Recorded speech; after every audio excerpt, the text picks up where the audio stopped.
Assalamualaikum warahmatullahi wabarakatuh. Alhamdulillah, Waalaikumsalam warahmatullahi dalam wabarakatuh.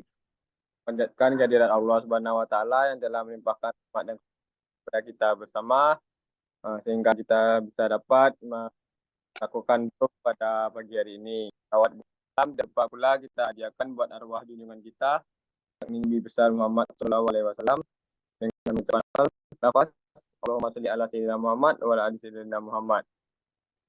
Baiklah, kami dari kelompok 4 biomekanika akan menjelaskan atau memaparkan PPT kerja kelompok kami.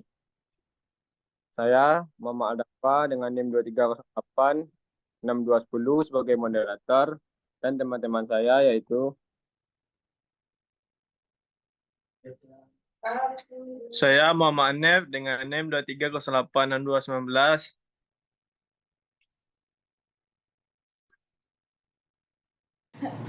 Perkenalkan, nama saya Kelvin Federlin dengan NIM 23086057. Saya Hidayat Akbar dengan NIM 230815. baiklah, tanpa memanjang kata mukadimah lagi, kami akan menjelaskan PPT kami yaitu analisis jarak mekanika keterampilan gerak dalam pencak silat.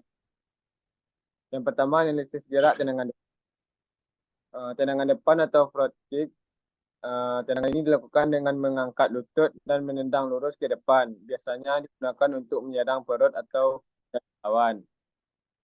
Hukum Newton 1, hukum inersia. Hukum inersia menyatakan bahwa suatu benda akan tetap dalam keadaan diam atau bergerak lurus beraturan kecuali jika ada gaya yang bekerja untuk mengubah keadaan tersebut.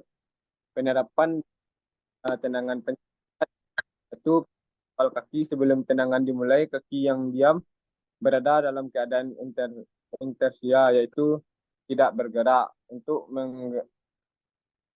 Untuk menggerakkan kaki diperlukan gaya yang cukup dari otot-otot tubuh seperti otot paha dan pinggul untuk mengubah keadaan kaki dari diam menjadi bergerak.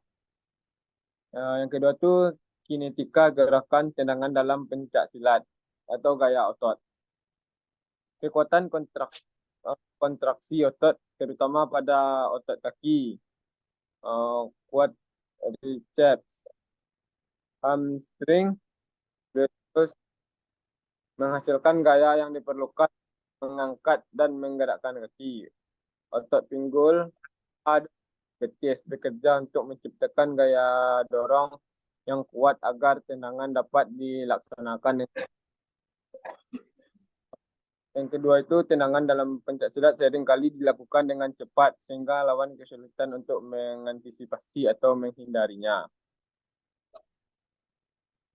Hukum Newton 1, setelah tendangan dimulai, begitu kaki mulai bergerak, ia akan terus bergerak dalam arah tendangan sesuai dengan kecepatan dan arah yang ditentukan, kecuali ada gaya eksternal yang menghentikan atau mengubah arah gerakannya.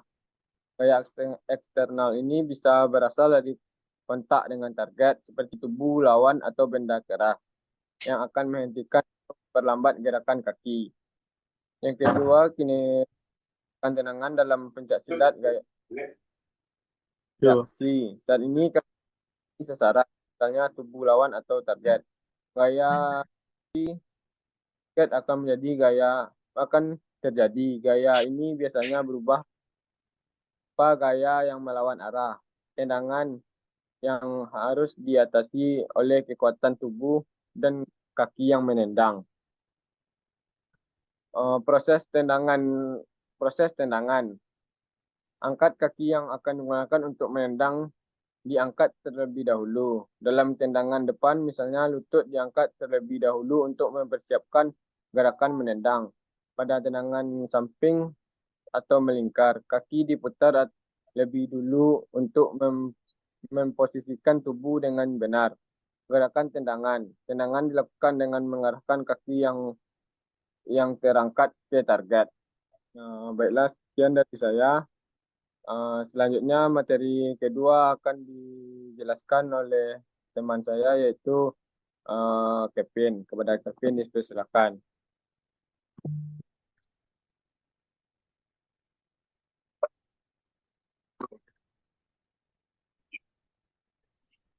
Terima kasih moderator. Saya akan menjelaskan tendangan sabit. Tendangan sabit atau skisor kick. Tendangan ini dilakukan dengan gerakan kaki seperti sabit, sering digunakan untuk memukul atau menendang lawan dengan dua kaki secara bersamaan. Hukum Newton 1, hukum inersia. Hukum inersia menyatakan bahwa suatu benda akan tetap dalam keadaan diam atau bergerak lurus beraturan kecuali jika ada gaya yang bekerja untuk mengubah keadaan tersebut. Penerapan dalam tendangan pencak silat, posisi awal kaki. Sebelum tendangan dimulai, kaki yang diam berada dalam keadaan inersia, yaitu tidak bergerak. Untuk menggerakkan kaki, diperlukan gaya yang cukup dari otot-otot tubuh, seperti otot paha dan pinggul, untuk mengubah keadaan kaki dari diam menjadi bergerak.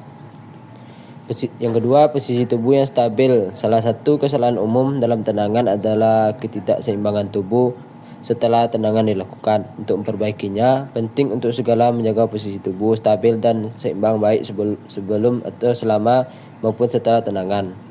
Praktisi perlu fokus pada penggunaan otot inti atau core untuk mempertahankan keseimbangan. Hukum Newton 1, setelah tendangan dimulai, begitu kaki mulai bergerak, ia akan terus bergerak dalam arah tendangan sesuai dengan kecepatan dan arah yang ditentukan, kecuali ada gaya eksternal yang menghentikan atau mengubah arah gerakannya. Gaya eksternal ini bisa berasal dari kontak dengan target seperti tubuh lawan atau benda keras yang akan menghentikan atau memperlambat gerakan kaki. Tendangan ini mengarah ke sisi tubuh lawan, bisa mengenai pinggang, dada atau lutut. Tendangan samping sering digunakan untuk mempertahankan jarak atau membuka peluang serangan lebih lanjut. Tendangan ini mendalilkan kekuatan dari otot pinggul dan kaki. Hukum Newton ketiga, hukum aksi dan reaksi. Hukum ini menyatakan bahwa untuk setiap aksi ada reaksi yang sama besar dan berlawanan arah. Penerapan dalam pencak silat, tendangan dan gaya reaksi. Saat seorang praktisi pencak silat menendang suatu sasaran seperti tubuh lawan atau target, kaki yang menendang memberikan gaya pada sasaran sesuai dengan hukum aksi reaksi. Sasarannya misalnya tubuh lawan akan memberikan gaya yang sama besar dan berlawanan arah pada kaki yang menendang. Sekian yang dapat saya sampaikan. Saya kembalikan kepada moderator.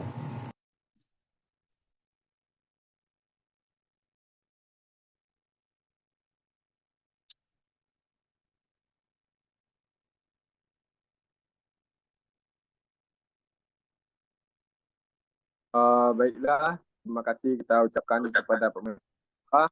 Lanjut ke materi 3 yaitu kepada rekan saya Hanif. Kepada Hanif dipersilakan. Terima kasih kepada moderator. Baik, di sini saya akan menjelaskan tentang tendangan belakang atau back kick. Tendangan ini dilakukan dengan membalikkan tubuh dan menendang ke belakang dengan kaki lurus. Umumnya digunakan untuk menyerang lawan yang mencoba menaiki dari belakang. Hukum Newton satunya adalah hukum inersia. Hukum inersia menyatakan bahwa suatu benda akan tetap dalam keadaan diam atau bergerak lurus beraturan kecuali jika ada gaya yang bekerja untuk mengubah tersebut. Beberapa dalam tendangan pencak silat yaitu posisi awal kaki. Sebelum tendangan dimulai, kaki yang diam berada dalam keadaan inersia yaitu tidak bergerak. Untuk menggerakkan kaki diperlukan gaya yang cukup dari otot tubuh seperti paha dan mengubah keadaan kaki dari diam menjadi gerak. Posisi datar. Sebelum melakukan tendangan, praktisi biasanya berada dalam posisi datar dan yang stabil, seperti posisi kuda-kuda atau sikat gada. Posisi ini memungkinkan fleksibilitas dalam bergerak dan menjaga keseimbangan tubuh. Hukum itu setelah tendangan dimulai, begitu kaki mulai bergerak, ia akan terus bergerak dalam arah tendangan sesuai dengan kecepatan dan arah yang ditentukan, kecuali ada eksternal yang menghentikan atau mengubah arah. Gaya eksternal ini bisa berasal dari kontak dengan target atau seperti tubuh lawan atau benda keras yang akan menghentikan atau memperlambat gerakan kaki. Selanjutnya, tendangan dilakukan dengan mengarah kaki yang terarah ke target. Misalnya pada tendangan kepala, telapak kaki akan menendang lurus lepas, sementara pada tendangan samping kaki, putar dan bagian samping kaki yang digunakan untuk menendang. Hukum yang ketiganya hukum aksi dan reaksi. Hukum ini bahwa setiap aksi dan reaksi yang sama besar dan berlawanan arah. Penyerapan dalam tendangan silat, tendangan dan gaya reaksi. Saat seorang praktis pencak silat menendang suatu sasaran seperti tubuh lawan atau target, kaki yang tendang memberikan gaya pada sarana sesuai dengan hukum aksi reaksi. Sarananya, misalnya tubuh lawan akan memberikan gaya yang sama dan berlawanan arah pada kaki yang menendang. Sekian dari saya kembalikan kepada moderator. Baiklah, terima kasih kepada rekan yang telah mendengarkan. Selanjutnya, komentari terakhir yaitu kepada saya, kepada Akbar, persilakan. Terima kasih moderator. Untuk materi selanjutnya itu analisis pukulan ke depan. Pukulan datang pada titik vital lawan, seperti wajah, dada, atau perut. Menyerang dengan cepat dan langsung untuk membuat pertahanan lawan. Analisis langsung dan pukulan silat menunjukkan hubungan antara gaya, paksa, dan kecepatan. Hukum pertama menyatakan bahwa gerakan akan tetap konstan kecuali ada yang bekerja. Hukum kedua menjelaskan bahwa gaya F sama dengan massa dikali percepatan, yang berarti kecepatan pukulan bergantung pada percepatan yang dihasilkan. Hukum ketiga menyatakan bahwa ketika aksi memiliki reaksi yang berlawan, saat membuat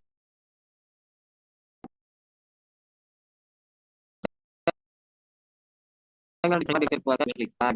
Hal ini untuk mengingatkan pada pelaku silat benar. Ada seribu harus stabil dengan gaya yang kuat. Tangan berada dalam posisi siap, pandangan ke arah lawan untuk mengamati gerakan lawan. Kinetika ketika akan pukulan ke dalam silat bahkan beberapa aspek penting mencapai efektivitas sasaran. Pukulan ini dilakukan dengan melibatkan lurus ke depan, menyasar bagian lawan. Untuk optimalisasi, silat harus memanfaatkan gerakan bahu dan pinggang untuk memindahkan gerakan ke lawan yang menyerang. Langkah-langkahnya mencakup posisi budak, depan tangan, dan pengenalan yang tepat. Semua meliputi siap tubuh yang laku dan keseimbangan yang buruk. Pukulan dapat dibedakan menjadi dua jenis, yaitu jab atau tangan kaki dan strike